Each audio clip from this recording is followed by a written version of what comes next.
need is a tray, a spoon, corn flour, and water.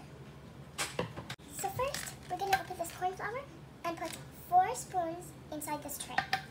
Now let's put 4 spoons of corn flour.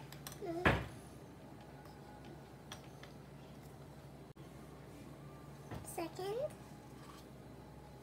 third, fourth. We have put the corn flour. Now we need to put a little amount of water into the tray with the corn flour. Now we added a little amount of water. Now it's a bit thick. Now we have to stir it with a spoon. Now I'm going to stir it more. I put a little more water